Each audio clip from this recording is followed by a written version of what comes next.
Sebelum mati, pria ini mengikat dirinya dan anjing itu bersama-sama. Dia ingin anjing ini mati bersamanya. Anjing itu diikat dengan rantai. Anjing itu hanya bisa mengandalkan jarak yang terbatas untuk mendapatkan sumber makanan yang terbatas. Tapi seiring berjalannya waktu, makanan di sebelahnya juga secara bertahap dimakan selama beberapa hari tanpa air minum. Anjing itu haus sampai kelelahan. Padahal sungai hanya berjarak beberapa meter saja. Tapi anjing itu masih tidak bisa mencapainya. Anjing itu hanya bisa berdiri di sana dan mengeluarkan raungan tak berdaya. Pada saat ini, dia sangat berharap seseorang akan datang untuk menyelamatkannya. Tidak tahu berapa lama setelah itu, dia sangat lemah dan tergeletak di tanah. Tubuhnya mengalami dehidrasi parah. Jika tidak segera minum, dia pasti akan seperti orang tua yang mengembara itu. Saat sekarat, anjing itu memikirkan pemiliknya. Masih ada keinginan yang belum terpenuhi antara dia dan tuannya. Tidak masalah pergi seperti itu. Nama anjing itu adalah Bella. Dia lahir di bawah rumah yang ditinggalkan. Ketika dia masih sangat kecil, induknya dibawa pergi oleh pedagang anjing. Bella yang belum disapi hanya bisa mengandalkan susu kucing liar untuk bertahan hidup. Hari itu, seorang pemuda muncul di luar sarangnya. Pemuda yang baik hati itu membawakan mereka makanan untuk dimakan. Bella sangat penasaran dengan pemuda yang ada di hadapannya. Meskipun ia pernah melihat ibunya dibawa pergi manusia, tetapi dia merasa bahwa pemuda ini tidak seperti orang-orang itu. Saat pemuda itu berbalik, Bella tidak banyak berpikir dan bergegas keluar. Pemuda itu memeluknya. Mungkin ini adalah takdir yang sudah diatur. Ketika pemuda itu melihat anjing cantik di tangannya, tanpa ragu, dia memutuskan untuk segera mengadopsinya. Sejak saat itu, nasib Bella terpaut erat dengan pemuda bernama Lukas ini. Lukas dengan senang hati membawanya pulang. Nama Bella juga diberikan olehnya. Mereka seperti sahabat yang sudah lama saling mengenal. Saat Bella bermain, Lukas dengan sabar bermain dengannya. Ketika Lukas membaca buku itu, Bella yang nakal suka menempel padanya. Seseorang dan seekor anjing hidup bersama dalam harmoni. Musim gugur dan musim dingin datang. Bella di bawah perawatan Lukas secara bertahap tumbuh. Suatu hari, ketika Lukas pulang kerja, dia melihat sebuah amplop di pintu. Surat itu ditinggalkan oleh pemilik rumah. Pemilik rumah memberitahu Lukas bahwa dia akan memeriksa pipa ledeng besok. Tetapi ketika menyewa kamar, pemilik telah menetapkan bahwa hewan peliharaan tidak diperbolehkan. Jika pemilik rumah tahu tentang keberadaan Bella, dia akan diusir. Lukas dan ibunya juga tidak memiliki rumah untuk kembali.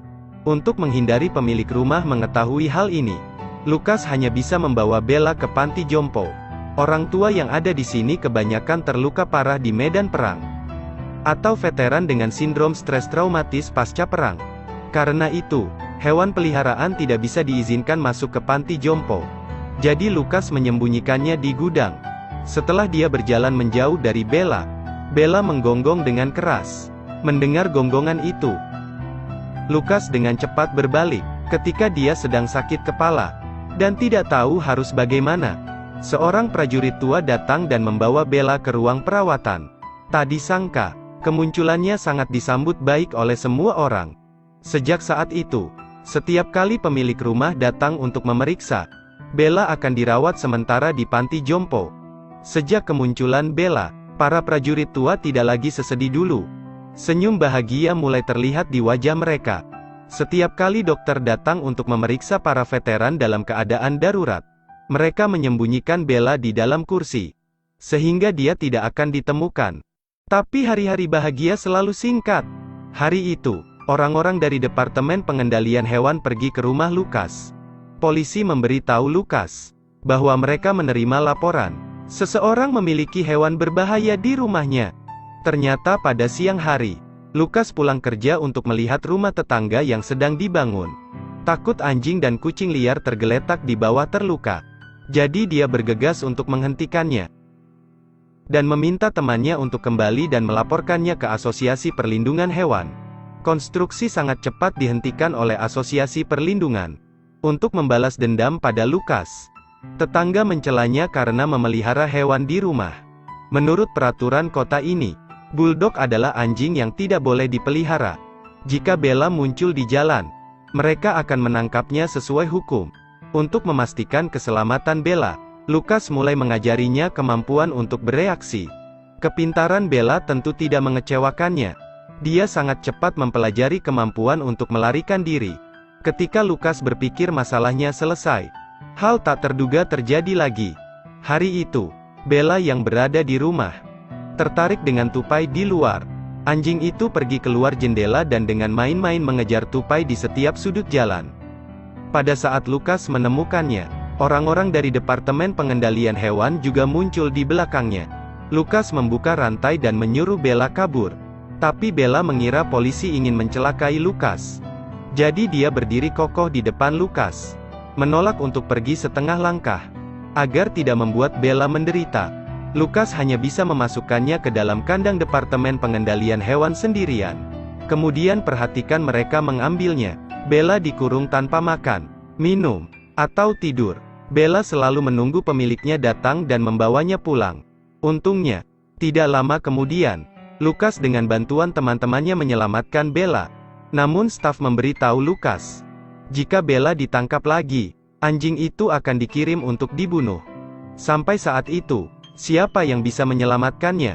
Satu-satunya cara adalah mengeluarkan Bella dari kota ini. Karena keselamatan Bella, Lucas hanya bisa mengirimnya ke paman di pedesaan untuk mengurusnya. Mendengar teriakannya di dalam mobil, Lucas meneteskan air mata. Bella dibawa ke New Mexico, lebih dari 600 km dari Denver. Meskipun pamannya memperlakukannya dengan sangat baik, dia tetap tidak bisa bahagia. Ia tahu, ini bukan rumahnya. Ia mulai mengingat pemiliknya. Hari itu, Bella akhirnya tidak tahan lagi.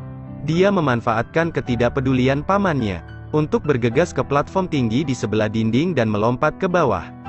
Awal dari perjalanan 2,5 tahun yang tak terduga kembali ke rumah. Saat ini, karena dia mengingat Bella, Lucas juga dalam perjalanan kembali ke kampung halamannya. Sama seperti itu, mereka melewatkan kesempatan untuk bertemu. Hari itu, Bella berada di hutan mencari makan. Tiba-tiba terdengar suara tembakan dari kejauhan. Dia berjalan ke arah suara itu berasal.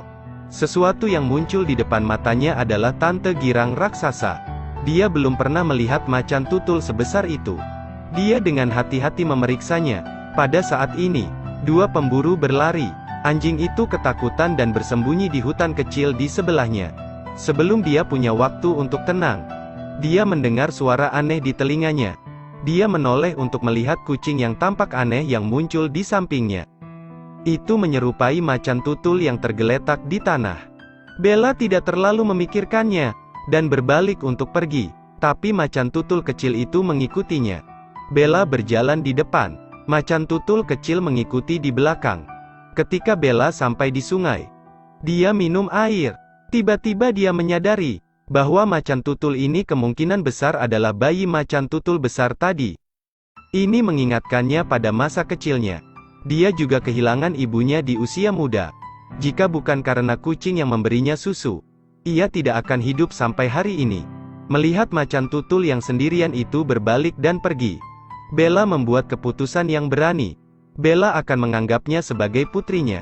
Sejak saat itu, kedua hewan yang berbeda ini mengembangkan ikatan yang melampaui darah. Untuk memberi makan putrinya, kejujurannya hilang. Karena kurangnya perhatian, Bella diam-diam mengambil sepotong daging panggang yang baru saja tiba di piring. Bahkan nelayan tua tidak mengabaikannya, membawa sekeranjang ikan dan pulang. Anak macan tutul di bawah perawatannya secara bertahap tumbuh. Tubuhnya hampir sebesar Bella, tidak butuh waktu lama untuk belajar berburu sendiri. Tetapi dia tidak tega memakannya, dan membawa semuanya kembali ke Bella. Di malam hari, mereka berbaring berpelukan agar tetap hangat. Hutan ini terlihat sangat damai. Faktanya, di mana-mana penuh dengan jebakan. Hari itu, Bella dan macan keluar berburu. Tiba-tiba Bella merasakan bahaya. Bella berhenti dan melihat ke depan. Ada sekawanan serigala liar yang berdiri di semak-semak menonton. Dia buru-buru mengambil putrinya dan dengan cepat melarikan diri. Tetapi pada dasarnya, tidak ada tempat untuk bersembunyi di tepi sungai. Segera sekawanan serigala menghalangi jalan. Pada saat bahaya, beberapa orang lari dari jauh, berteriak untuk menakut-nakuti serigala. Macan tutul belum pernah melihat manusia. Dia ketakutan dan bergegas ke hutan. Bella tinggal dan ingin mendapatkan makanan dari manusia, untuk memberinya makan dan putrinya. Suatu malam, seorang pengunjung menemukan tanda anjing di leher Bella. Pria yang mengeluarkannya melihat namanya dan cara menghubungi pemiliknya, sehingga dia menggunakan teleponnya untuk menelepon Lukas. Tetapi pada saat ini, pengunjung di dekatnya sepertinya mendengar suara-suara aneh. Dia menyalakan lampu untuk memeriksa. Mereka ketakutan dan hampir pipis di celana. Tidak dapat berkemas lagi, dia dengan cepat melarikan diri. Jadi Bella juga melewatkan kesempatan untuk bertemu tuannya lagi. Untungnya, ketika mereka pergi, mereka meninggalkan banyak makanan. Bella dan putrinya makan lengkap. Dalam sekejap mata, musim gugur dan musim dingin datang. Salju tebal menutupi seluruh hutan. Ibu dan anak itu bersenang-senang bermain di salju. Tiba-tiba, Bella mendengar suara anjing yang familiar. Mungkin sudah lama dia tidak melihat jenisnya. Bella segera menggonggong, menanggapi anjing penggembala gunung yang juga melompat ke arahnya. Tetapi tindakan mereka ini menyebabkan longsoran salju di gunung.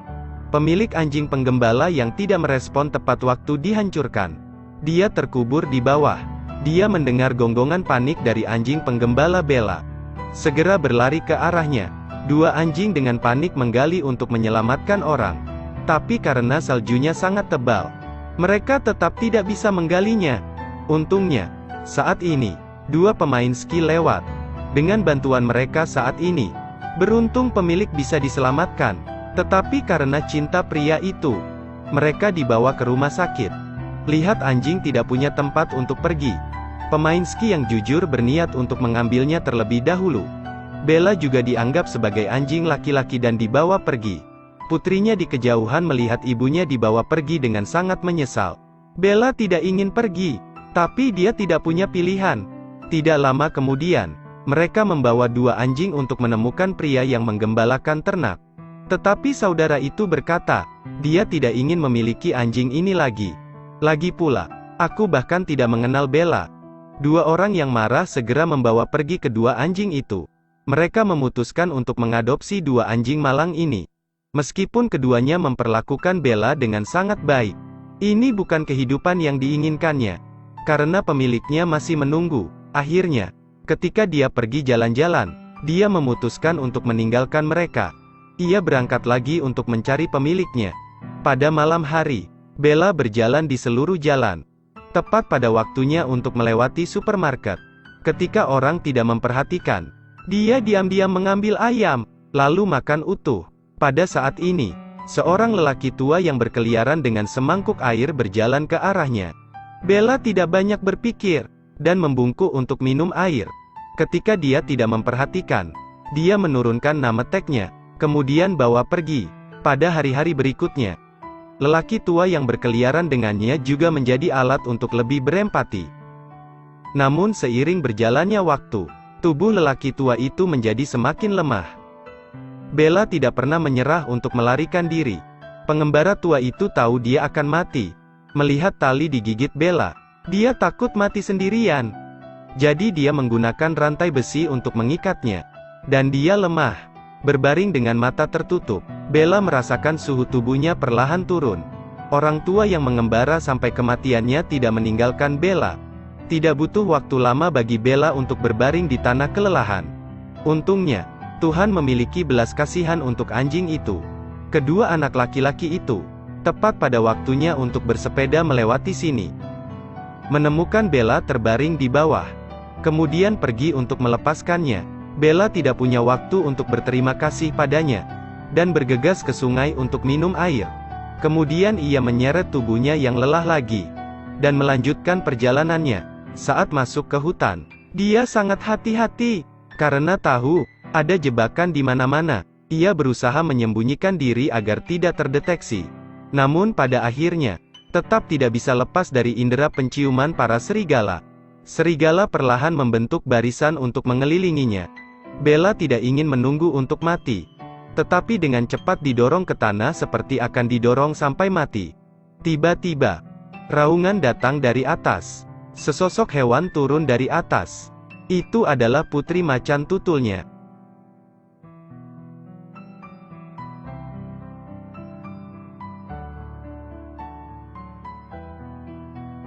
Setelah mengusir serigala, macan tutul itu segera menarik kembali ekspresi ganasnya. Setelah istirahat, macan tutul itu melindungi Bella dari hutan. Bella ingin membawa putrinya dan pergi bersama. Bayangkan dirinya dan putrinya berbaring di tempat tidur tuannya. Tetapi macan tutul dengan keras menolak. Karena dia tahu betul, keadaan manusia tidak akan cocok untuk itu. Hanya hutan yang luas dan tak terbatas yang menjadi rumahnya. Sebelum berpisah, ibu dan anak dengan menyesal mengucapkan selamat tinggal terakhir. Tidak lama kemudian, Bella sampai di jalan yang sudah dikenalnya. Sementara dia tidak hati-hati, dia ditabrak oleh mobil yang mendekat, dan terbang beberapa meter jauhnya. Ketika dia sadar dan kehilangan kekuatannya di salah satu kaki depannya. Namun kini tak ada yang menghalangi tekadnya untuk pulang. Bella mengatasi rasa sakit dan bergerak maju. Akhirnya, dia berdiri di depan rumah pemiliknya. Dia dengan bersemangat berlari untuk mengetuk pintu. Tetapi bukan Lukas dan ibunya yang membuka pintu. Itu adalah wanita aneh. Ia bergegas masuk ke dalam rumah, dan berlari kemana-mana mencari sosok pemiliknya. Tapi setelah berkeliling, dia tahu bahwa semua telah berubah. Anjing itu berbaring rata di tanah. Tidak tahu harus berbuat apa. Dia tidak memiliki kekuatan untuk melanjutkan pencarian. Pada saat ini, orang-orang dari Departemen Peternakan juga datang. Dan orang-orang keluar. Wanita itu baru saja memberitahu polisi.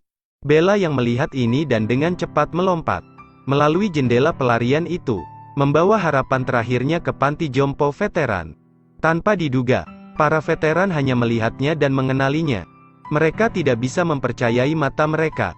Para veteran membelainya dengan nyaman. Pada saat ini, Lukas berdiri dari jauh dan melihat ke belakang. Lebih dari 2 tahun lagi.